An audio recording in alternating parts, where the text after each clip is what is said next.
You're listening to That's Apparent with Tanya and Sean. Hello and welcome back to That's Apparent, a podcast about parenting and marriage and relationships. And my name is Sean, and I'm joined here by my lovely wife, Tanya, as always. And today's episode is going to be about what, Tanya? It's going to be about going from one child to two children and how you adjust to that as a family of four. So, right. Yeah. Double the responsibility. Double the bills. Double the bills. Double the chaos. And double the poop and puke. And double the love, of course. Always. Double the love. Don't forget the love. Always. Yeah, so there's a lot that you do to prepare for having a fourth family member, and we only have two children ourselves, so we can't vouch for going for more than two. Yeah. But That's out. yeah, Let's not. that's never going to happen. We've decided we're good. We're good. We're good. Forever. So we can definitely share our experience from adding another baby to the household. And there's a lot, I think, that we can provide a little bit of insight on. I know some of you listeners either have no children as of now or already have one or two. So those of you who have been there may feel a little bit of empathy for how it goes, adding in a new child. But when you have one child, you know, your whole world is that one child, and all of a sudden you have to kind of divide your time to another child, especially a baby that requires a lot of attention and time. So there's a lot of preparation that goes into that, and there's a lot that you can do to start preparing your first child before you even bring home your next baby. Yeah, you want them to be excited about the idea of a new addition to the family, because if they start out with like Resentment. yeah, if they start out with Or like jealousy. some jealousy issues there, like out of the gate, it's going to be really hard to change that later. So yeah, try to get on top of that early. And get them excited about it, and like try to share with them all the positive things that they're going to be able to do with a new sibling. Although I feel like a lot of times your first child, depending on how old they are, our first was 4 when we brought home our second. And I don't think that he fully realized what a baby entails. He was kind of thinking like, oh, I can play with this little baby sister and, Yeah. you know, we can have all this fun together. And that doesn't come for another year or two. Right, because they have to deal with the crying and The crying, the constant, sharing of attention the from constant mom and need dad. of attention. We definitely thought it was, I don't know, kind of a fun idea to have the baby bring a present for our son. So I had actually went online earlier, while I was still pregnant, and ordered. You can actually get them from lots of different sites, but they have these customizable big brother, big sister books, and you can put their names in it and the name of their new sibling that's coming. And so we ordered like a super big brother book that had a medal that came with it and had his name in it and had her name in it, and just talked about how he was going to be such a great big brother. And we had that at the hospital, and the new baby gifted that to him. Don't try to figure out how that works. Just just go with it, you know? Who knows what he thought. The baby just came out of the womb with this gift, this book. He was excited about it, though. He was really very into proud. it. Yeah, so Very proud of it, yeah. We brought him to the hospital, and, he got to hold his baby sister and wear the medal, and he felt very proud that he was going to be very helpful. And he was pretty helpful in the beginning. I don't think we really experienced much jealousy issues at all with him. No. But he was never a very clingy, needy child to begin with. He was always very independent. So I think it has a lot to do with your child's personality. Because if your child is a little bit more of a mommy or daddy's sidekick and very independent or very dependent on you, they may have a little bit of a harder time. but we didn't really experience that. I think we did really good until, I would say, like 1 or 2, when maybe 2 years old, when our daughter was old enough to start crawling around and getting his toys and touching his stuff. And then it's kind of like you go through the process all over again, because then they realize, oh, okay, this baby is now chewing on my toys and taking my stuff and, Yeah, that doesn't go over well. hiding it in the litter box and who knows where. So we did pretty good. I think our son still was pretty understanding for the most part. We have a video of him reading her a story. She was about 2.5, 3 maybe. I think she was 2.5. He was reading her a story, and we get to the end, and he's trying to turn the pages, and she's trying to go backwards in the book. And he's like, "How rude!" yelling at her. She had no idea what she was doing. So. She didn't know. But, yeah, so we had smooth sailing then until probably our daughter was 4, and he would have been about 8. And I would say that's about when the arguing sets in. Yeah, that's probably when it started. So, yeah, we have sometimes very loud car rides. That's probably the thing we struggle with the most, is putting 2 kids in the back seat of the car, whether it's a short way or a long way. And that always seems like that's the time they choose to argue. Right, and our kids, like, they really get along. Like, they pretty well. They get along as a boy and girl, like, with a decent age gap, sibling situation. Like, they get along extremely well considering. But, there are times where they just really irritate each other, and it gets pretty bad. But I can't even imagine if there's like, a larger gap there, or like maybe you guys out there have sometimes shorter some siblings gaps. Sometimes shorter gaps where like they're almost too more in too competition similar. with each other a little bit. So maybe some of you out there have siblings that just, for the most part, don't get along. And that's got to be tough, because I get it. Like, those constant, battles in the car and in the stores where you just... It's always the car in the store. You just wish that you could have 30 seconds of them just not at each other's, on each other's nerves. I get it. Like, it can be really hard, and... I don't know. Is there anything we can suggest for like solving that or resolving that? Because I know it's a struggle. It is. I mean, when you have to have them in close quarters, obviously in the car or at the store, there's not a whole lot you can do except separate them to a point. Like if we're shopping together and we split up and one of us takes one to go get certain amount of items and the other one takes another one to get certain things, sometimes that helps to just give them their own space. Or even at home, just be like, somebody go, to this room, somebody go outside. Splitting up has helped. But I would say other than that, I mean, it can be rough. Yeah. Like, I think when we find that they are just it's not working out between everything that they say to each other is like irritating each other even more, I pretty much just have to like cut it off to where I'm like, that's it. Like, neither of you are to speak to each other until after we get out of the store. We play the quiet game, and it literally lasts maybe 20 seconds. Yeah, that doesn't really work. If that, they obviously know it's not a fun game. They're like incapable of being quiet. So it's not very fun. It's a fail from the start, really. However, maybe we need to up the stakes for that. We need to provide like prizes or something like actually worth it for them to really try. Maybe that would help. I don't know.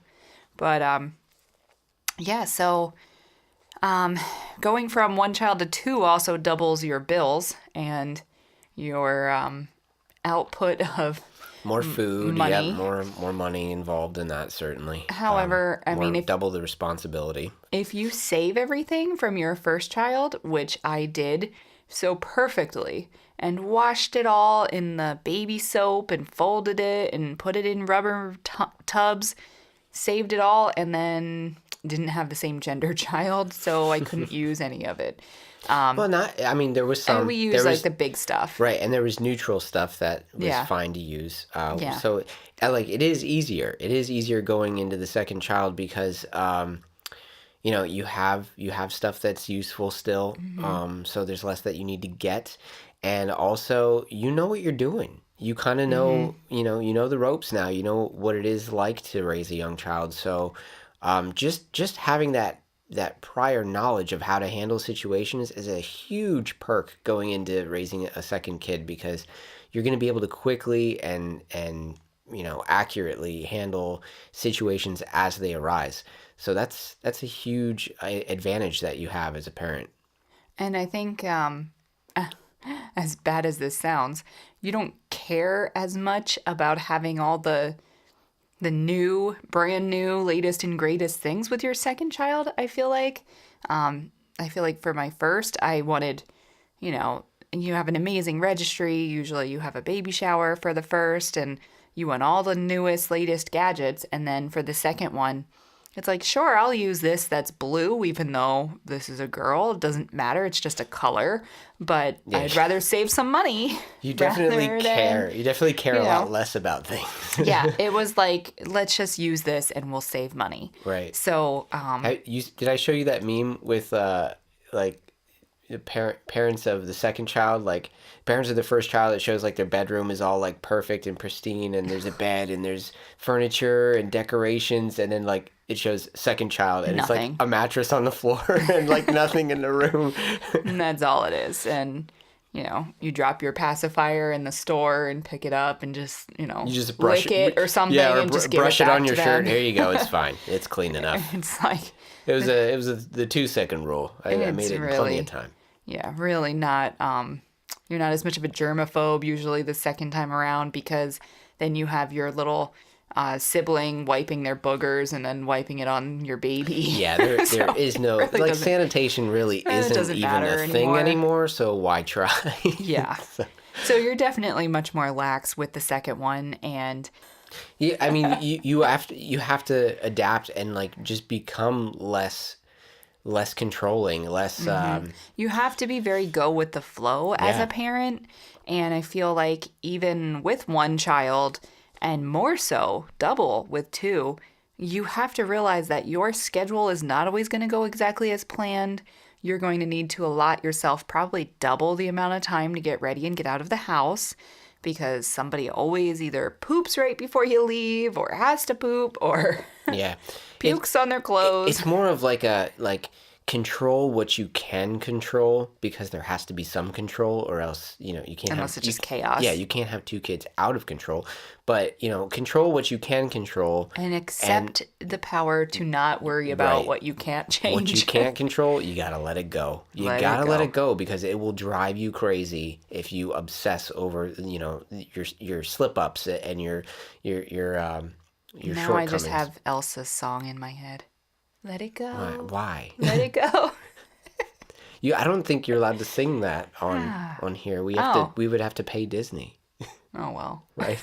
We do not own the rights or licensing to the song previously mentioned. They're not going to listen to this. No. We're not that important. I don't think Disney has us on their radar. And like, No. oh, let's hear what they say. Pretty sure they don't. Yeah, and I mean, we really try not to be the type to just plop our kid in front of the TV, but when you have a new baby home and you're taking care of a new baby around the clock, sometimes you just gotta pop in a DVD. Oh, heck yeah. Yeah, digital babysitter. I mean, It has to happen sometimes. It's Yeah. just, we're not saying like, this is something you want to do all day long every day, because everything in moderation, but there's those times where like you need a break, you need to go handle something, you need to take needs to care of happen. something, but you don't want to be worried about what kid one is doing. Mm-hmm. So, you pop in the movie, they're content, they're happy, and they're not bugging you for another stuff. thing I think that's really cool is if you have grandparents that are very involved or local or around, having them take your older child out to the the store or Yeah. stores or even to their friends, house friends or that have kids, whatever. that just you want to bring your kid along with them to the mall or something. Sure, go ahead. Yeah. Like It's definitely that's nice to get them out for a little bit so that, right. they And it's feel fun for them special too. and not just It's a with break. It's a grandparents, break from the norm. but with parents too, like have dad take the older child out and go do something or go see a Sure. movie, so that they know that they're not getting to take the back seat and they still get to do special stuff just one-on-one with their parents is a very important thing to Yeah. do. Or even just, take extra time to go do a bedtime routine with your older child and let dad take care of the baby for a little bit so that you can read your older one a story and hang out in their bed for a little bit, Just making sure that they're a priority is definitely a huge key in adding extra children a success. Having more than one child, like seeing the two of them when they do get along and like play It's together. awesome. Yeah, It's awesome. it's really like moving, It's Mm-hmm. really like just heartwarming to see, your kids just, sharing their love for each other and enjoying each other's company. And that's really rewarding, I think. Mm-hmm. And seeing the older one take care of their younger sibling and really care about them. Yeah, when they're And like looking out for them, they want to make sure that yeah, they don't get hurt. Like they start like kind of adopting almost like parenting techniques early on, which is yeah, definitely. both that can be bad sometimes actually. Well, Because yeah, they because sometimes they think they're the parent, and we have to say so Right. many times, you are not the parent. right, they will try to step in and do the parenting for you, and they're not very good at it.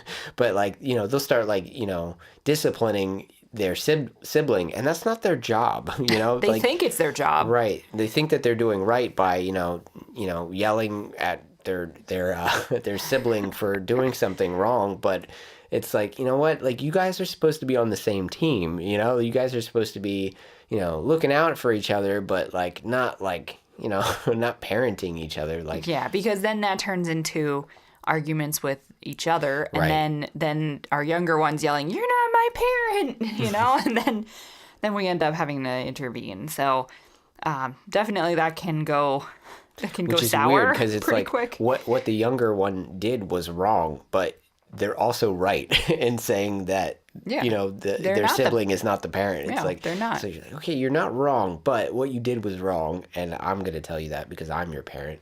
Yeah. So that's definitely something that you kind of have to watch out for on your radar. And when that starts happening, intervene. And we've had many chats with our older child about that. And, he gets it for a day or two.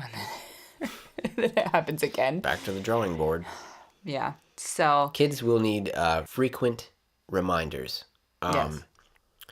And Like every 5-minute reminders, basically. don't think that it's unusual if you're telling your kids the same thing every day and they're just not getting it. That's, I think, most kids. I think that's just it. I don't know.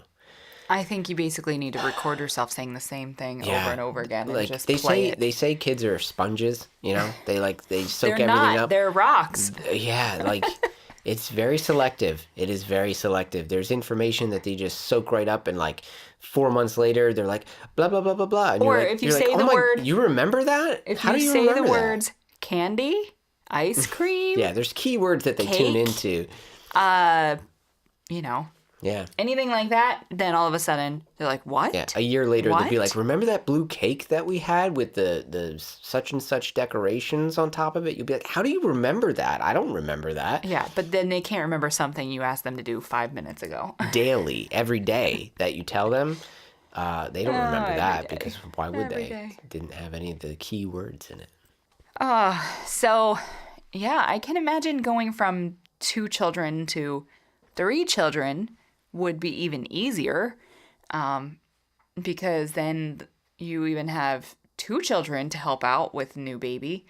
We don't have that experience, like we said earlier, but I'm sure some of you do, and some even more so than that. So we would love to hear some insights on that and comments on our our links and Yeah, how do you handle things. the Yeah, chaos? like how do you Because what are some tips for that, for going from multiple children? And then you're outnumbered. So I can't imagine being outnumbered. Like, we can at least split up, each handle one child and their right. difficulties, and or tucking them into bed or anything like that, or even just activities.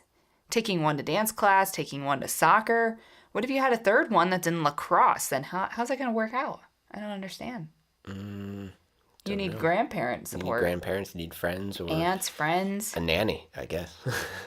Something. Oh, props to you if you have a nanny. That would be awesome. Yeah, that's not cheap. Yeah. So something else that I've recommended, when we brought home our daughter from the hospital, we like to give our son some tasks to help out with, and give him little errands to run. And it was actually very helpful. And we would say, go grab a diaper and grab the wipes and help me get set up to change your baby sister.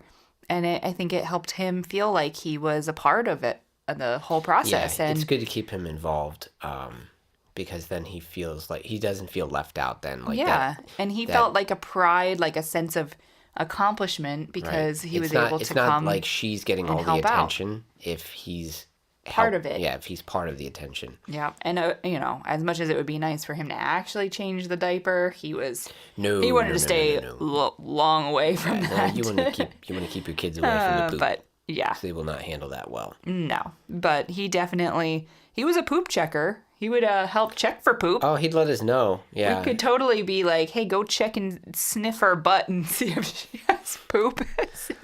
Yep. Put your kid to work being a butt sniffer. Yeah, that you've helps. got an extra poop sniffer in the house. That's always good, That is always good. And also with spit up, we had a lot of spit up in our household. Yeah, and, it's always good to have somebody that can run for that. Yeah, run for a burp cloth, run whatever. for a new bib. And once you get into feeding time, sitting at the table or sitting up at a high chair, the sibling can help feed, depending on the age of the sibling. You might have trouble if the sibling's 2 when baby's born, but if they're like 4 and up, they can definitely help with feeding times and meal times and spooning peas to your baby, and that definitely was fun for him to do. Yeah.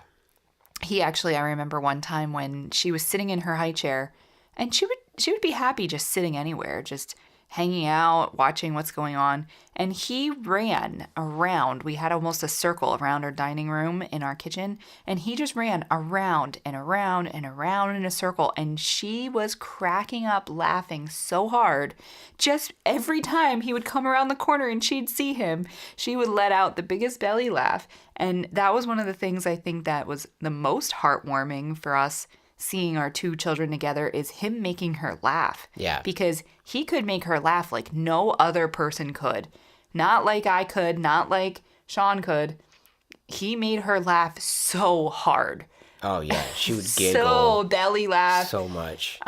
Hysterical. And he loved it. He I think when she laughed at him for like the first time, and he was hooked. He was like, loved it. That's why I'm here, is to make my sister laugh. He was That's born to make her laugh. Yep. So he would continuously, and sometimes it was like the silliest stuff, but it would be it's always simple. Something simple. One simple thing he would do, and she would hysterically laugh, and then he would keep doing it over and over and over again. It could be like just a noise he would make. He would just make a noise over and over again, and it was like nothing, just a noise, Yeah, but she loved it.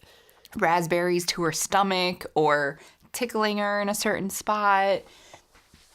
Yeah, he loved doing that. So that was a big help, because sometimes that would take up half an hour of our night. Just him. Yeah, where she's happy. She's happy content. And he's just making her laugh. So if you can get your child to make your baby laugh, I would say maybe this started around 6 months or so, and you can get them hooked on that feeling, that's awesome. Because that right there is a half-hour babysitter when that happens. So that's great. Your second child is going to be looking up to your older child. Mm-hmm. Setting examples. Yeah, and they're going to be like learning a lot from their sibling. Whether it be good or bad. Yeah, like a lot of times it's good. Like they're going to learn how to do things that they need to learn quicker because they're going to be modeling it. They're going to be seeing their older sibling doing things and they're going to go, okay, well, I can do that. And they're going to try things earlier or sooner. Yes, typically the second child does everything sooner than your first child did because they have that sibling.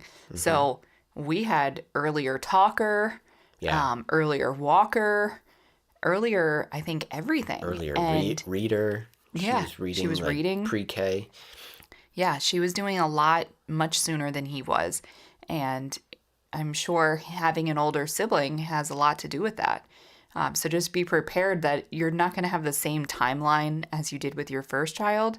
I mean, every child is totally different, so there's really no full guideline on that, but definitely your second child likelihood of them doing things sooner is much greater. Yeah, but they're also going to see your older child doing things that they shouldn't be doing, and they're going to join right in, and they're going to learn how to do things that you don't want them to be doing. So definitely keep an eye out for that. Because... We had so many conversations about setting good examples and making sure that you're doing the best you can so that your little sister has the right role model to look up to.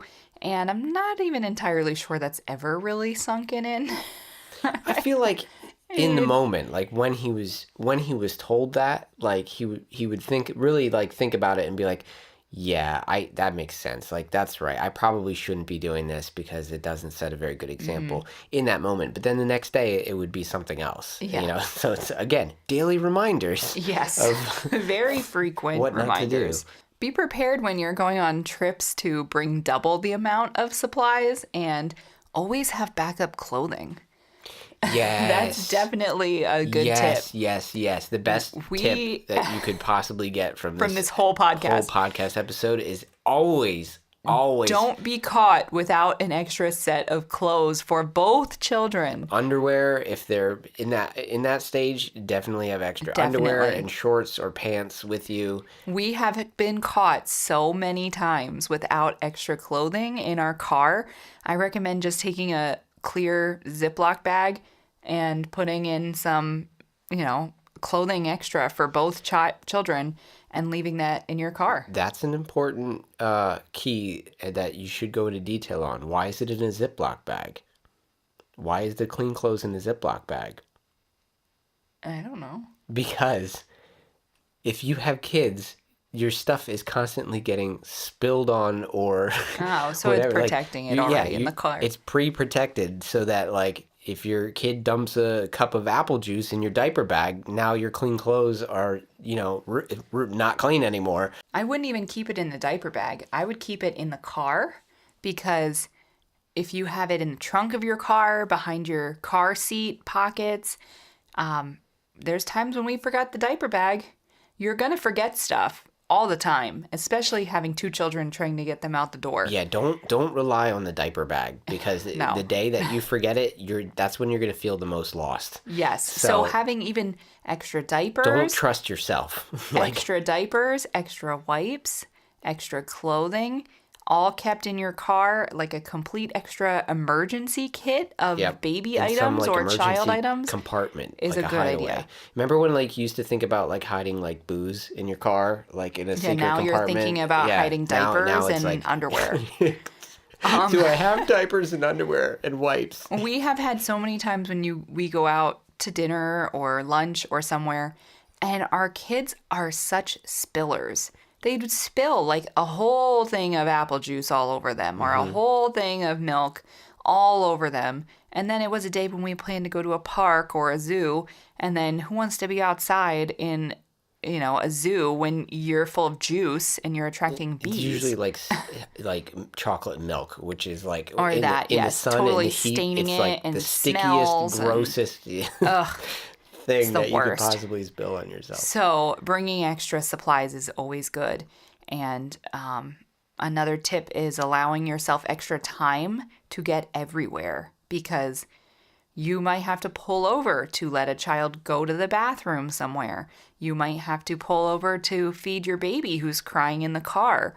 There's definitely a cushion that you need to allow yourself. Or you could be like us and just be late to every single event. That's or our strategy. Thing. Just why show up on time? We're always fashionably late, at kids. least half an hour to an hour, almost everywhere. I don't want to be late. I really don't want to be. There was like a good 3-year period, and it still happens now sometimes, where we just start every text message with sorry.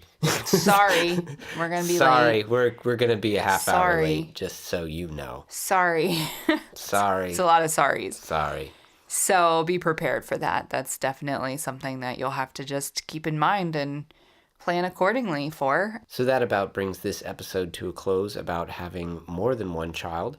And what are we going to discuss on the next podcast, Tanya? Next, we're going to dive deeper into marriage and how your marriage challenges change after having children, and some strategies and tips on how we manage that. Yeah, like specifically like long-term relationships. Yes. Which we have as being a couple for nearly 20 years now. Yeah. So tune in next time on That's a Parent podcast to hear more about marriage and dating and relationship tips. Bye, everyone. See ya. Thanks for listening to That's a Parent. Be sure to stay connected by visiting that'saparentpodcast.com. Follow us on Facebook at fb.me/that'saparent.